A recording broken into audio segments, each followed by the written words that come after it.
Oh, for a muse of fire that would ascend the brightest heaven of invention, a kingdom for a stage, princes to act, and monarchs to behold the swelling scene.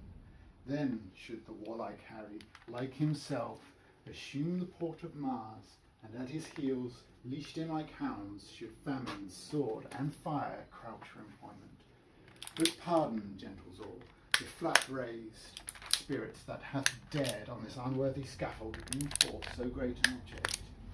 Can this cockpit hold the vasty fields of France, or may we cram within this wooden O the very casks that did affright the air at Agincourt?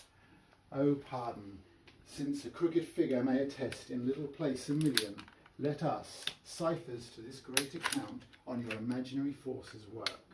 Suppose within the girdle of these walls are now confined two mighty monarchies, who high, upreared and abutting front, the perilous narrow ocean parts asunder. Piece out our imperfections with your faults, and into 1,000 parts divide one man, and make imaginary puissance. Think, when we talk of horses, that you see them, printing their proud hoofs in the receiving earth. For 'tis your thoughts that now must deck our kings, carry them from here and there, jumping over time, turning the accomplishment of many years into an hourglass. For the which supply, admit me chorus to this history, who prologue like your humble patience pray, gently to hear, kindly to judge our play.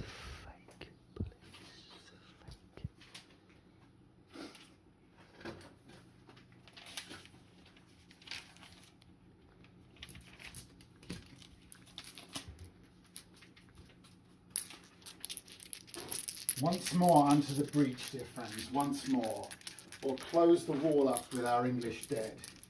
In peace there's nothing so becomes a man as modest stillness and humility, that when the blast of war blows in our ears, then imitate the action of the tiger, stiffen the sinews, conjure up the blood, disguise fair nature with hard favoured rage, then lend the eye a terrible aspect, let it pry through the portage of the head, like the brass cannon, let the brow overwhelm it as fearfully as doth a galled rock.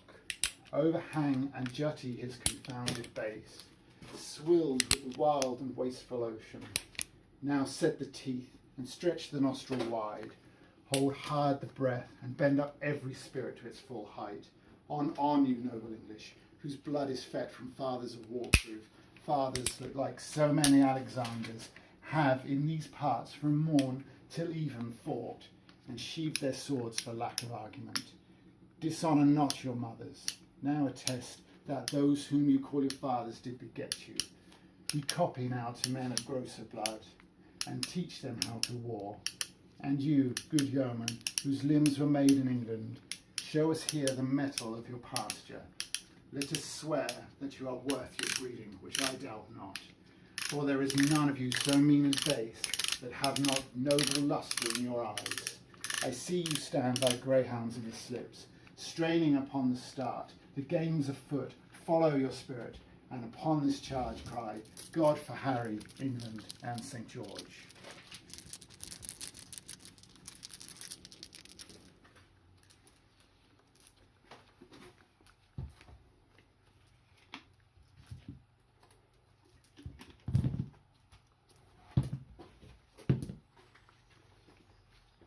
How yet resolves the governor of this town?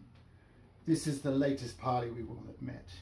Therefore to our best mercy give yourselves, or like to men proud of destruction, defy us to our worst. For as I am a soldier, a name that in my thoughts becomes me best, if I begin the battery once again, I will not leave the half-achieved half-fleur till in her ashes she lies buried.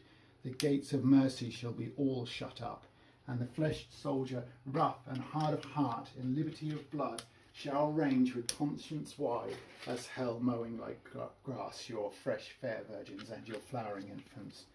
What is it then to me, if impious war, arranged in flames, like to the prince of fiends, do with his smirched complexion all fell feats, enlikened to waste and desolation?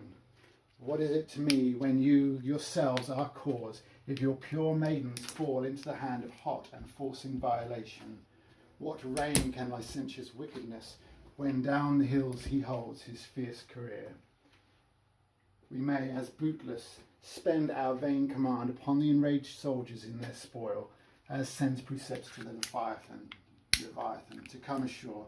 Therefore, you men of Harfleur, take pity of your town and of your people, while yet my soldiers are in my command, while yet the cool and temperate wind of grace overblows the filthy and contagious clouds of heavy murder, spoil, and villainy. If not, why, in a moment look to see the blind and bloody soldier with foul hand defile the locks of your shrill shrieking daughters, your fathers taken by their silver beards, and their most reverend heads dashed to the walls, your naked infants spitted upon pikes, while the mad mothers with their howls confused do break the clouds, as did the wives of Juliet, Herod's bloody hunting slaughtermen. What say you? Will you yield and thus avoid, or guilty in defence be thus destroyed?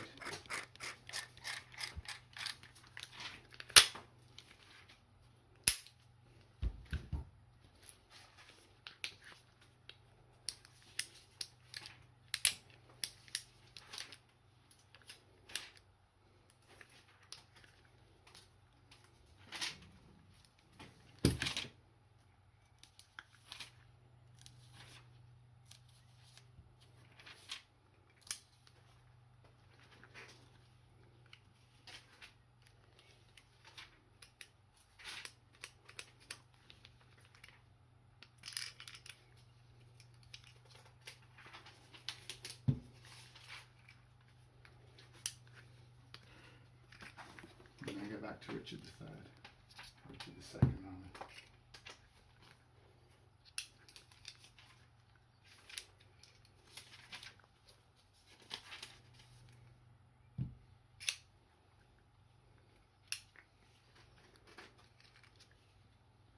Do you want to stop it there? I can't find another one to do.